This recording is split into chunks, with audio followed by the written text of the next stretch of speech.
কিন্তু যদি কামড়াতো। সুনির্মল বসু। বর্ষাকালের মেঘলা করা ঝাপসা নিঝুম সন্ধ্যাকাল, ঝিল্লি ডাকা পথটি দিয়ে যাচ্ছে বাড়ি মানিকলাল। ধোঁয়াট ভরা জমাট আঁধার, মিশকালো ইস্তার ধারে চলছে মানিক অন্ধকারে, ভয়ের নাহি ধার ধারে। হঠাৎ পাই কামড়ালো কি, কেউটে না হয় গোখরা সাপ। বাপরে বলে প্রাণের ভয়ে লাগাই তেড়ে একটি লাফ। চক্ষে দেখে সর্ষে কুসুম, ঝিমঝিমিয়ে উঠল শির। হায় রে, বুঝি প্রাণটা গেল, এই না ভেবে চক্ষু স্থির। চলতে গিয়ে টলতে শুরু, হায় রে কি সর্বনাশ। সামনে যেন যম দাঁড়ালো, মৃত্যু ভয়ে লাগলো ত্রাস।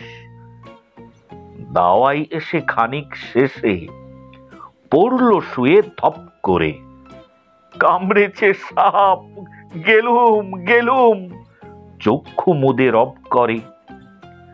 ঠান্দি কাঁদেন ডুকরে উঠে, ওরে আমার মানিক রে, এই বয়সেই পড়লি ঝরে, বাঁচলি না আর খানিক রে।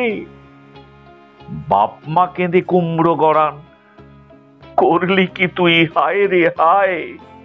কোলের মানিক বুক জোড়া ধন, আয় রে ফিরে আয় রে আয়।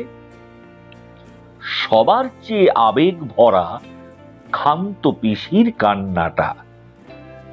তুই গেলে কে বাসবে ভালো আমার হাতের রান্নাটা। আয় ফিরে আয় মানিক ওরে, আয় ফিরে তুই চট করি। অনেক করে রেঁধেছি আজ কুমড়ো ডগার চচ্চড়ি। কান্না লাগায় আন্না কালী, পান্না লালের গিন্নি গো। বাঁচলে মানিক আজকে দেব পীরের দোরে সিন্নি গো।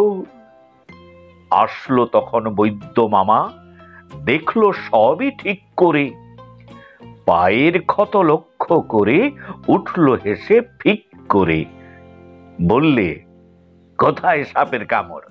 আচ্ছা বোকা মানিকটা, এই দেখো না আটকে আছে শিমুল কাঁটা খানিকটা। কান্না সবার থামলো তখন, হাসলো মহানন্দে গো।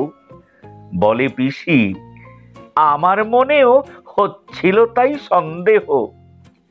আন্নাকালী হাসলো তখন, সামলে নিয়ে কান্নাটা।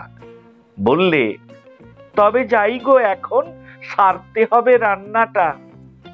ঠান্দি বলেন, ঠিক বলেছ, ভয় পাই নাই আমার তো। মানিক বলে চক্ষু খুলে, কিন্তু যদি কামড়াতো।